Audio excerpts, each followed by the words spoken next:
Hi friends, golden പി എസ് സിയിലേക്ക് സ്വാഗതം. ഇന്നത്തെ ക്ലാസ്സിൽ തൊഴിൽ വീതിയിൽ വന്നിട്ടുള്ള വില്ലേജ് ഫീൽഡ് അസിസ്റ്റൻറ്റ് പരീക്ഷ പരിശീലനമാണ്. വില്ലേജ് ഫീൽഡ് അസിസ്റ്റൻറ്റ് പരീക്ഷയ്ക്ക് ശ്രമിക്കുന്നവർക്ക് ഈ ക്ലാസ് വളരെ പ്രയോജനപ്പെടും. ക്ലാസ് പൂർണ്ണമായും കണ്ടുകൊണ്ട് എല്ലാവരുടെയും സഹായ സഹകരണങ്ങൾ പ്രതീക്ഷിക്കുന്നു. ക്ലാസ് ഇഷ്ടമായാൽ ലൈക്ക് ചെയ്യുക, ഷെയർ ചെയ്യുക, സബ്സ്ക്രൈബ് ചെയ്യുക. നിങ്ങളുടെ അഭിപ്രായങ്ങൾ കമൻറ്റ് ചെയ്യുക. കടൽ മാർഗം ഇന്ത്യയിൽ കച്ചവടത്തിനായി വന്ന ആദ്യ യൂറോപ്യൻ ശക്തി പോർച്ചുഗീസുകാർ. കടൽ മാർഗം ഇന്ത്യയിൽ കച്ചവടത്തിനായി വന്ന ആദ്യ യൂറോപ്യൻ ശക്തി പോർച്ചുഗീസുകാർ. പുകയില, മരച്ചീനി, കശുവണ്ടി, പപ്പായ, കൈതച്ചക്ക എന്നിവ ഇന്ത്യയിൽ കൊണ്ടുവന്നത് പോർച്ചുഗീസുകാർ. പുകയില, മരച്ചീനി, കശുവണ്ടി, പപ്പായ, കൈതച്ചക്ക എന്നിവ ഇന്ത്യയിൽ കൊണ്ടുവന്നത് പോർച്ചുഗീസുകാർ. കരമാർഗം ഇന്ത്യയിലെത്തിയ ആദ്യ പോർച്ചുഗീസ് സഞ്ചാരി പെയ്റോ ഡി കോവിൽഹ 1488. കരമാർഗം ഇന്ത്യയിലെത്തിയ ആദ്യ പോർച്ചുഗീസ് സഞ്ചാരി പെയ്റോ ഡി കോവിൽഹ 1488. വാസ്കോ ഡ ഗാമ ഇന്ത്യയിൽ ആദ്യമായി എത്തിയത് എന്ന്? 1498 മെയ് 20. വാസ്കോ ഡ ഗാമ ഇന്ത്യയിൽ ആദ്യമായി എത്തിയത് എന്ന്? 1498 മെയ് 20. വാസ്കോ ഡ ഗാമയെ ഇന്ത്യയിലേക്ക് അയച്ച പോർച്ചുഗീസ് രാജാവ് മാനുവൽ ഒന്നാമൻ. വാസ്കോ ഡ ഗാമയെ ഇന്ത്യയിലേക്ക് അയച്ച പോർച്ചുഗീസ് രാജാവ് മാനുവൽ ഒന്നാമൻ. വാസ്കോ ഡ ഗാമ ആദ്യമായി കേരളത്തിൽ വരുമ്പോൾ സഞ്ചരിച്ച കപ്പൽ സാവോ ഗബ്രിയേൽ അഥവാ Saint Gabriel. Vasco da Gama ആദ്യമായി കേരളത്തിൽ വരുമ്പോൾ സഞ്ചരിച്ച കപ്പൽ സാവോ ഗബ്രിയേൽ അഥവാ സെൻറ്റ് ഗബ്രിയേൽ. ഇന്ത്യയിൽ യൂറോപ്യന്മാർ നിർമ്മിച്ച ആദ്യത്തെ കോട്ട മാനുവൽ കോട്ട, കൊച്ചിയിൽ. ഇന്ത്യയിൽ യൂറോപ്യന്മാർ നിർമ്മിച്ച ആദ്യത്തെ കോട്ട മാനുവൽ കോട്ട, കൊച്ചി. ആയിക്കോട്ട എന്ന പേരിൽ അറിയപ്പെടുന്നത് വൈപ്പിൻ കോട്ട. ആയിക്കോട്ട എന്ന പേരിൽ അറിയപ്പെടുന്നത് വൈപ്പിൻ കോട്ട. ഇന്ത്യയിലെ ആദ്യത്തെ പോർച്ചുഗീസ് വൈസ്രോയ് ഫ്രാൻസിസ്കോ അൽമേഡ. ഇന്ത്യയിലെ ആദ്യത്തെ പോർച്ചുഗീസ് വൈസ്രോയ് ഫ്രാൻസിസ്കോ അൽമേഡ. കണ്ണൂരിലെ സെൻറ്റ് ആഞ്ചലോ കോട്ട നിർമ്മിച്ചത് പോർച്ചുഗീസുകാർ 1505. കണ്ണൂരിലെ സെൻറ്റ് ആഞ്ചലോ കോട്ട നിർമ്മിച്ചത് പോർച്ചുഗീസുകാർ 1505. നീലജലനയം നടപ്പിലാക്കിയ Portuguese viceroy Francisco de Almeida. നീലജലനയം നടപ്പിലാക്കിയ Portuguese viceroy Francisco de Almeida. ഇന്ത്യയിൽ പോർച്ചുഗീസ് സാമ്രാജ്യത്തിൻ്റെ സ്ഥാപകനായി അറിയപ്പെടുന്നത് അൽബുക്കർക്ക്. ഇന്ത്യയിൽ പോർച്ചുഗീസ് സാമ്രാജ്യത്തിൻ്റെ സ്ഥാപകനായി അറിയപ്പെടുന്നത് അൽബുക്കർക്ക്. പോർച്ചുഗീസ് ആസ്ഥാനം കൊച്ചിയിൽ നിന്ന് ഗോവയിലേക്ക് മാറ്റിയ വൈസ്രോയ് അൽബുക്കർക്ക്. പോർച്ചുഗീസ് ആസ്ഥാനം കൊച്ചിയിൽ നിന്ന് ഗോവയിലേക്ക് മാറ്റിയ വൈസ്രോയ് അൽബുക്കർക്ക്. ഇന്ത്യയിലെ പോർച്ചുഗീസ് അധീന പ്രദേശങ്ങളിൽ സതി നിരോധിച്ച വൈസ്രോയ് അൽബുക്കർക്ക്. ഇന്ത്യയിലെ പോർച്ചുഗീസ് അധീന പ്രദേശങ്ങളിൽ സതി നിരോധിച്ച വൈസ്രോയ് അൽബുക്കർക്ക്. യൂറോപ്യൻ സൈന്യത്തിൽ ആദ്യമായി ഇന്ത്യക്കാരെ ഉൾപ്പെടുത്തിയ വൈസ്രോയ് അൽബുക്കർക്ക്. യൂറോപ്യൻ സൈന്യത്തിൽ ആദ്യമായി ഇന്ത്യക്കാരെ ഉൾപ്പെടുത്തിയ വൈസ്രോയ് അൽബുക്കർക്ക്. പോർച്ചുഗീസുകാരും ഇന്ത്യക്കാരും തമ്മിലുള്ള വിവാഹത്തെ പ്രോത്സാഹിപ്പിച്ച പോർച്ചുഗീസ് വൈസ്രോയ് അൽബുക്കർക്ക്. പോർച്ചുഗീസുകാരും ഇന്ത്യക്കാരും തമ്മിലുള്ള വിവാഹത്തെ പ്രോത്സാഹിപ്പിച്ച പോർച്ചുഗീസ് വൈസ്രോയ്. അൽബുക്കർക്ക്. വാസ്കോഡഗാമ അവസാനമായി ഇന്ത്യയിൽ വന്നത് എപ്പോൾ? 1524. വാസ്കോഡഗാമ അവസാനമായി ഇന്ത്യയിൽ വന്നത് എപ്പോൾ? 1524. വാസ്കോഡഗാമ എന്ന പട്ടണം സ്ഥിതി ചെയ്യുന്നത് ഏതു സംസ്ഥാനത്താണ്? ഗോവ. വാസ്കോഡഗാമ എന്ന പട്ടണം സ്ഥിതി ചെയ്യുന്നത് ഏതു സംസ്ഥാനത്താണ്? ഗോവ. വാസ്കോഡഗാമയ്ക്ക് ശേഷം കേരളത്തിലെത്തിയ പോർച്ചുഗീസ് നാവികൻ? Pedro Alvares Cabral. വാസ്കോഡഗാമയ്ക്ക് ശേഷം കേരളത്തിലെത്തിയ പോർച്ചുഗീസ് നാവികൻ? Pedro Alvares കബ്രോൾ.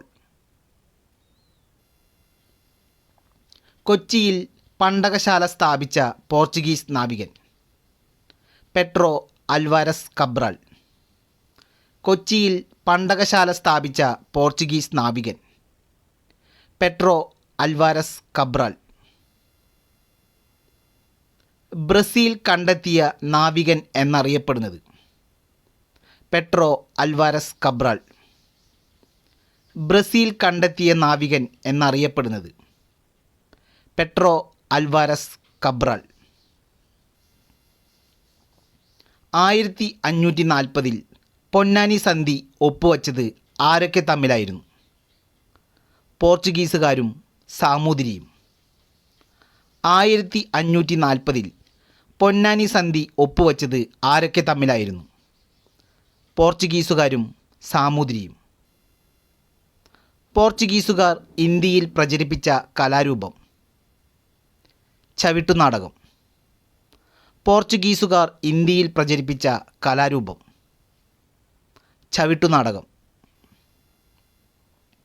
ഇന്ത്യയിൽ ആദ്യമായി യൂറോപ്യൻ സ്കൂൾ ആരംഭിച്ചത് എവിടെ? കൊച്ചി.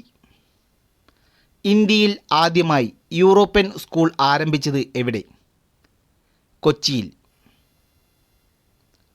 സാമൂതിരിയുടെ കണ്ടത്തിലേക്ക് നീട്ടിയ പീരങ്കി എന്നറിയപ്പെടുന്നത്? ചാലിയം കോട്ട. സാമൂതിരിയുടെ കണ്ടത്തിലേക്ക് നീട്ടിയ പീരങ്കി എന്നറിയപ്പെടുന്നത്? ചാലിയം കോട്ട. ചാലിയം കോട്ട നിർമ്മിച്ച വിദേശ ശക്തി? പോർച്ചുഗീസുകാർ. 1531. ചാലിയം കോട്ട നിർമ്മിച്ച വിദേശ ശക്തി? പോർച്ചുഗീസുകാർ. 1531. ആരുടെ ആക്രമണം നേരിടാൻ വേണ്ടിയാണ് പോർച്ചുഗീസുകാർ ചാലിയം കോട്ട നിർമ്മിച്ചത്? കുഞ്ഞാലിമരയ്ക്കാർ.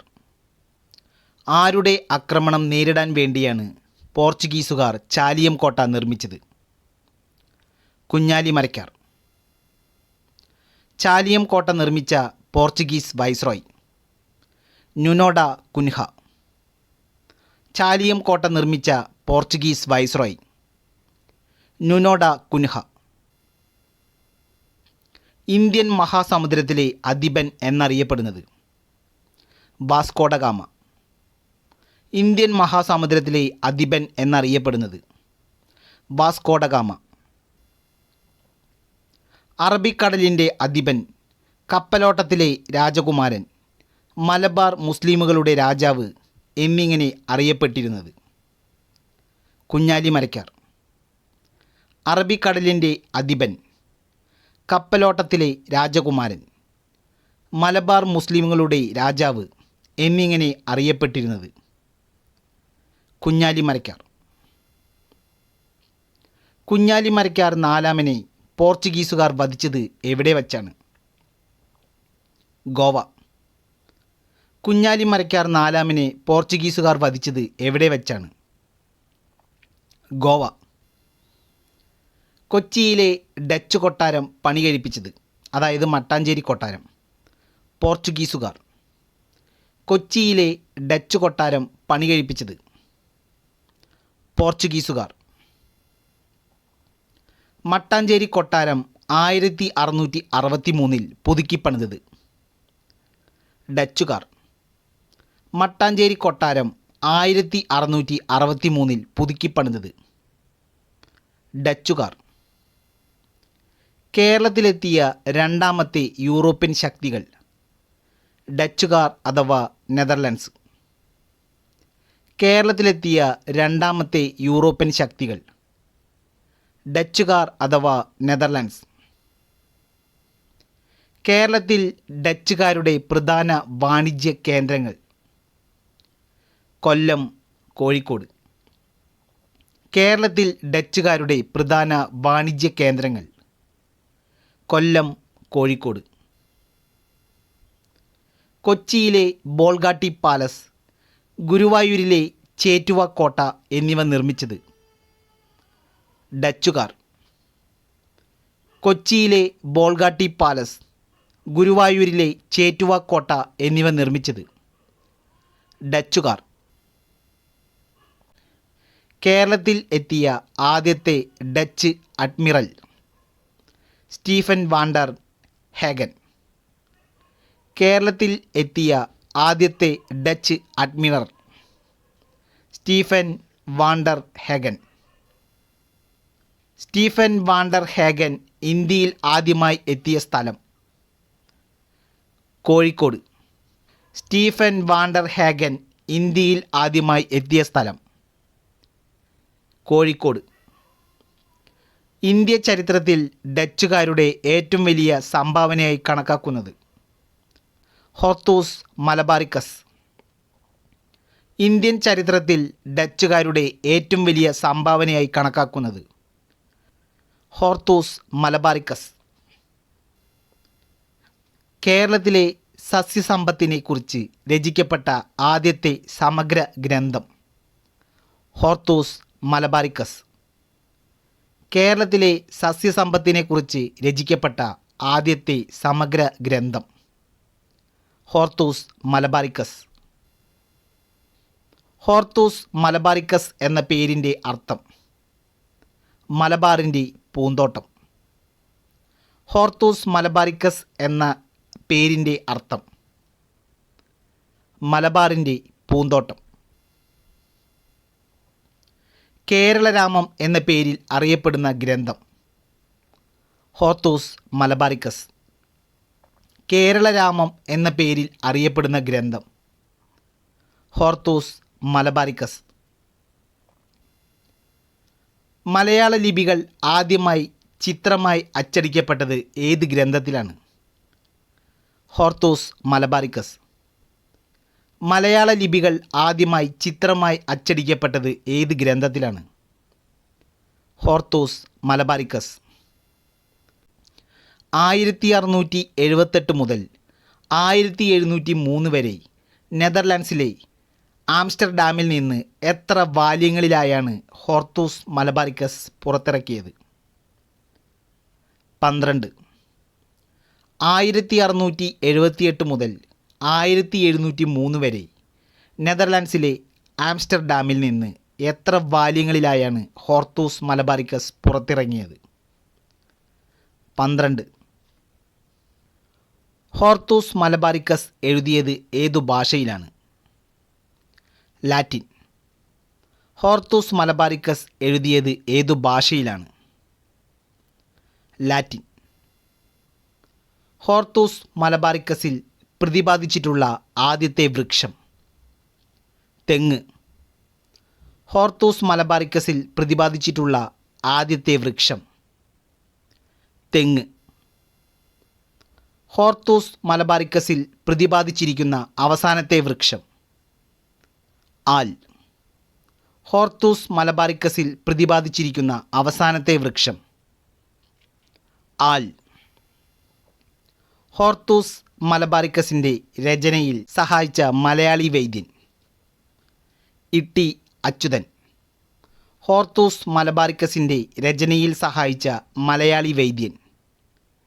ഇട്ടി അച്യുതൻ. ഹോർത്തൂസ് മലബാറിക്കസിൻ്റെ മലയാളം പതിപ്പ് പ്രസിദ്ധീകരിക്കുന്നതിന് നേതൃത്വം നൽകിയത്?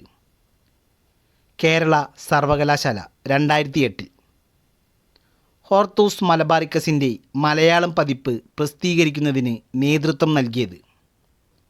കേരള സർവകലാശാല 2008. കേരള സർവകലാശാല ഹോർത്തൂസ് മലബാറിക്കസ് ഇംഗ്ലീഷിലേക്ക് തർജ്ജമ ചെയ്തത് ഏതു വർഷം? 2003. കേരള സർവകലാശാല ഹോർത്തൂസ് മലബാറിക്കസ് ഇംഗ്ലീഷിലേക്ക് തർജ്ജമ ചെയ്തത് ഏതു വർഷം? 2003.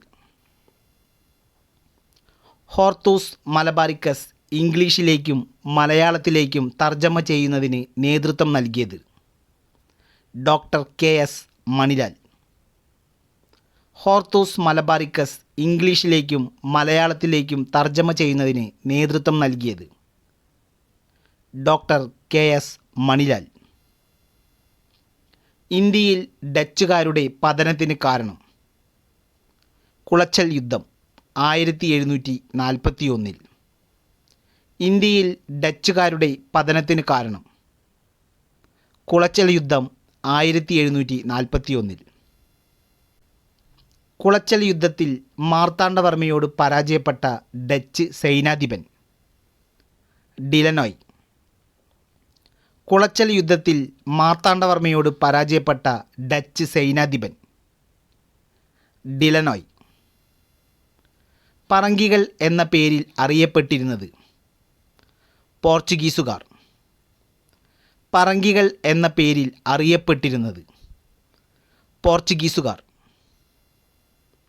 ശീമക്കാർ എന്ന പേരിൽ അറിയപ്പെട്ടിരുന്നത് ബ്രിട്ടീഷുകാർ. ശീമക്കാർ എന്ന പേരിൽ അറിയപ്പെട്ടിരുന്നത് ബ്രിട്ടീഷുകാർ. ബിലാത്തികൾ എന്ന പേരിൽ അറിയപ്പെട്ടിരുന്നത് ബ്രിട്ടീഷുകാർ. ബിലാത്തികൾ എന്ന പേരിൽ അറിയപ്പെട്ടിരുന്നത് ബ്രിട്ടീഷുകാർ. ലന്തക്കാർ എന്ന പേരിൽ അറിയപ്പെട്ടിരുന്നത് ഡച്ചുകാർ. ലന്തക്കാർ എന്ന പേരിൽ അറിയപ്പെട്ടിരുന്നത് ഡച്ചുകാർ. പരന്ത്രീസുകാർ എന്ന പേരിൽ അറിയപ്പെട്ടിരുന്നത് ഫ്രഞ്ചുകാർ. പരന്ത്രീസുകാർ എന്ന പേരിൽ അറിയപ്പെട്ടിരുന്നത് ഫ്രഞ്ചുകാർ.